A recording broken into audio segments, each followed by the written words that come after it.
안녕하세요. 대단히 반갑습니다. 빌 게이츠 졸업식 시사.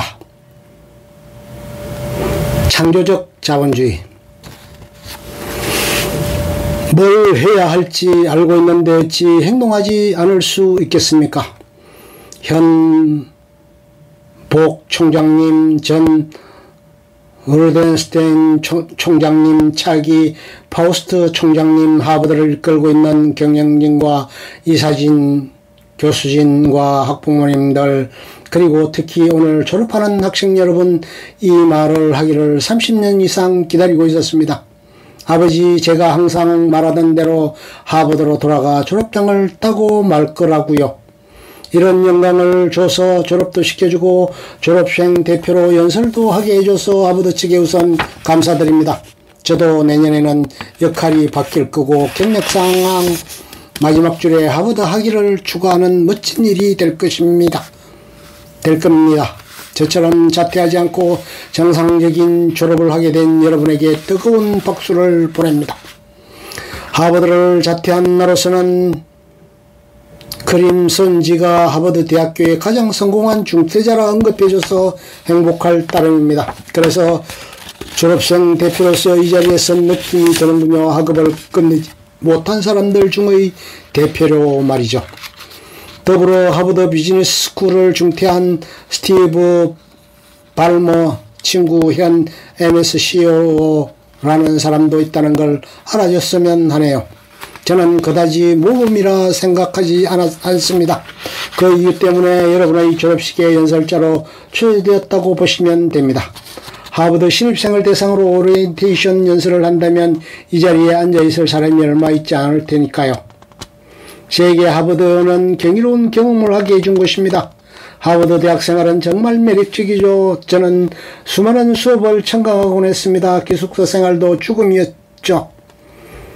커리어하우스에 있는 레드클리프에서 생활했는데 제 방에는 언제나 밤낮도록 토론을 하는 사람들로 북적거렸습니다. 왜냐하면 제가 아침 일찍 일어나는 걸 그다지 걱정하지 않는다는 사실을 모두 다 알고 있었기 때문입니다.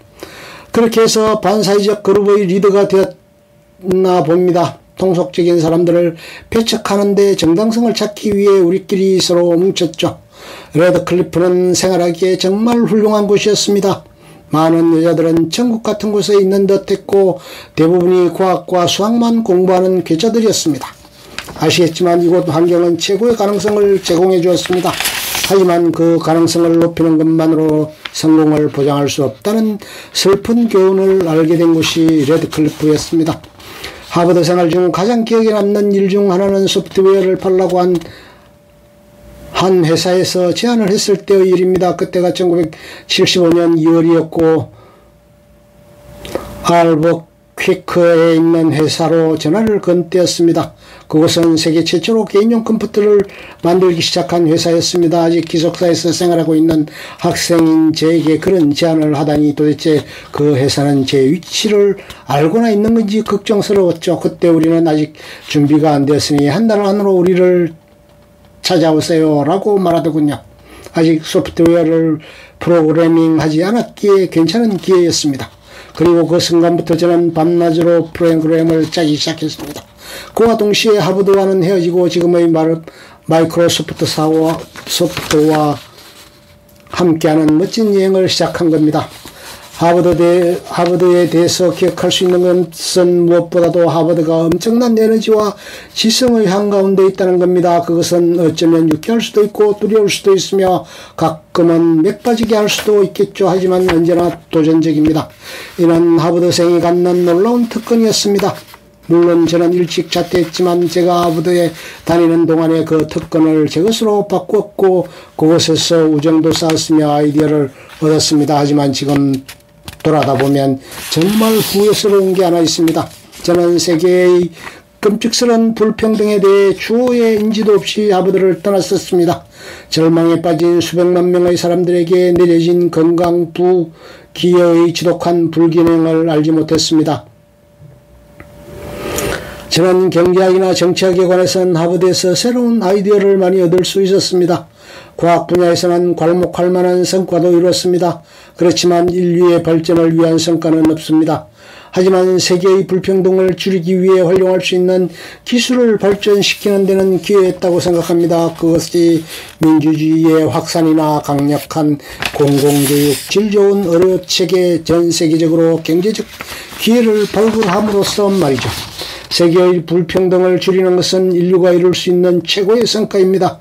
하버드를 떠날 당시 미국에서 교육의 기회를 박탈당한 수백만의 젊은이들에 대해 약간은 알고 있었습니다. 그러나 이루 말할 수 없는 빈곤과 가난 속에서 개발도상국가들의 폐해 속에서 살고 있는 수백만의 사람들에 대해서는 알지 못했습니다. 그것을 알기까지 수십 년이 걸렸습니다.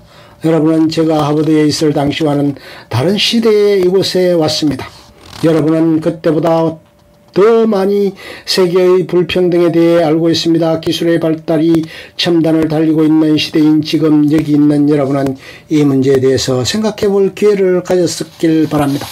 어떻게 하면 세계의 불평등을 다루고 해결할 수 있는지 말이죠. 상상해 보십시오. 여러분이 일주일에 단 몇 시간을, 한 달에 단 몇 달러만이라도 기부했다고 말입니다. 여러분은 돈을 모으거나 삶의 질을 극적으로 향상시킬 수 있는 곳에 시간과 돈을 쓰기를 원했습니다. 그런 곳이 어디 있겠습니까? 어디겠습니까? 제 와이프 멜린다와 저는 같은 도전을 하기로 했습니다. 우리가 갖고 있는 자원으로 최대 다수를 위해 가장 좋은 일을 할 수 있는 방법이 뭘까? 이 질문에 대한 토론을 하는 동안 우리는 한 기사를 읽었습니다. 재개발 국가에서 미국에서는 퇴치된 지 오래된 질병으로 인해 매년 죽어가는 수백만의 아이들에 관한 기사였습니다. 홍역, 말라리아, 폐렴, 비형 간염, 황열로 말입니다. 이런 질병 중 제가 들어본 적도 없는 로타 바이러스는 매년 50만 명의 아이들이 죽어나가는 원인이었습니다. 미국에서는 있지도 않은 일인데 말이죠. 우리는 충격을 받았습니다. 우리는 수백만의 아이들이 죽어가고 있을 거라면 살릴 수 있는 기회가 있지 않을까 생각했습니다. 세계가 나서서 우선권을 여기에 두고 그들을 살릴 수 있는 약을 공급하면 되지 않을까 하지만 현실은 달랐습니다. 달러의 지배하에 약을 자유로이 공급할 수 없는 현실적인 이권이 개입되어 있었습니다. 여러분들이 모든 생명은 동등한 가치를 갖는다는 신념을 믿는다면 현실은 그렇지 않는다는 사실이 불쾌할 겁니다. 이것이 진실일 수 없는데 진실이라면 우리의 나름에 있어 우선권을 정하는 것에는 가치가 있지 않을까라고 우리 스스로에게 말했습니다.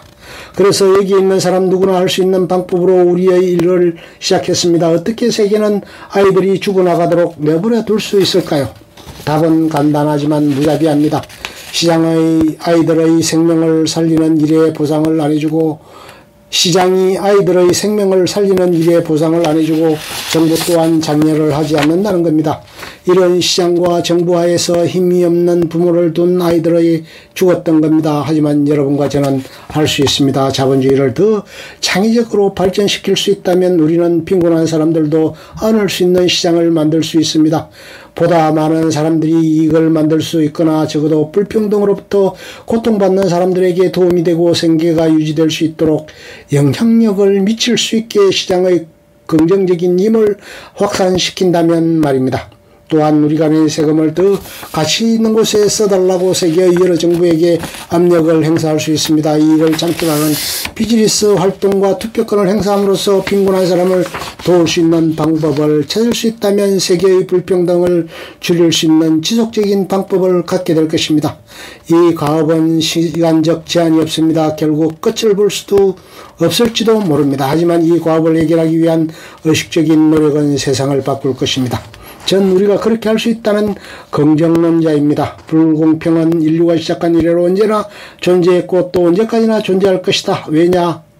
사람들은 그것에 관심을 갖지 않으니까 라며 희망이 없다는 비관론자들의 생각에 전적으로 동의하지 않습니다. 저는 우리가 생각하는 것보다 더 많이 이 문제에 대해 관심을 갖고 있다고 생각합니다. 지금 혹은 다른 시기에 여기 있는 우리 모두는 가슴 아픈 인류의 비극들을 보았습니다. 우리가 관심을 갖지 못했기 때문이 아니라 뭘 해야 할지 몰랐기 때문입니다. 우리가 도울 방법을 알았다면 행동했을 테니까요. 변화를 가로막고 있는 것은 너무나 적은 관심 때문이 아니라 고도의 복잡성 때문입니다. 관심을 갖는 것에서 실질적인 행동으로 옮기기 위해서 문제를 바라보고 해결책을 찾고 이를 통해 얻은 영향력을 뻗을 필요가 있습니다. 지금 말하는 세 가지 단계로 현실의 복잡성을 타개하면 됩니다. 인터넷의 출현과 24시간 뉴스 방송 체제에도 불구하고 우리는 세계의 불평등에 대한 진실을 접하기엔 여전히 복잡한 문제들로 막혀 있습니다. 만약 비행기 사고가 난다면 정부는 언론과 즉시 공표합니다. 사고조사단 파견을 약속하고 원인 규명과 재발 방지를 결심하죠. 정부가 자세하게 발표한다면 그들은 이렇게 말할 겁니다. 오늘날 미연에 방지할 수 있는 사고 때문에 죽는 사람들 중에 사고난 비행기 안에 있는 사람들은 0.5%밖에 되지 않는다. 우리는 이들을 구하기 위해 할 수 있는 모든 방법을 동원하기로 결정했다. 하지만 더 큰 문제는 비행기 사고가 아니라 우리가 구할 수 있는 다른 수백만 명의 죽음입니다. 우리는 이들 죽음에 대해 많이 접하지 않습니다. 새로운 뉴스를 다루는 미디어의 머리 기사에서도 이들의 죽음은 더 이상 새로운 것이 아닙니다. 우리가 구할 수 있는 생명이 계속 꺼져가지만 이 진실은 우리가 무시하기 쉬운 곳에 있습니다. 더욱이 이에 관한 기사를 봤다고 하더라도 지속적인 관심을 갖기란 어려운 일이죠. 우리가 어떻게 도울지 모르는 상황에서 그들의 고통을 그저 보고 있기란 힘든 일입니다. 그래서 관심을 돌려버립니다.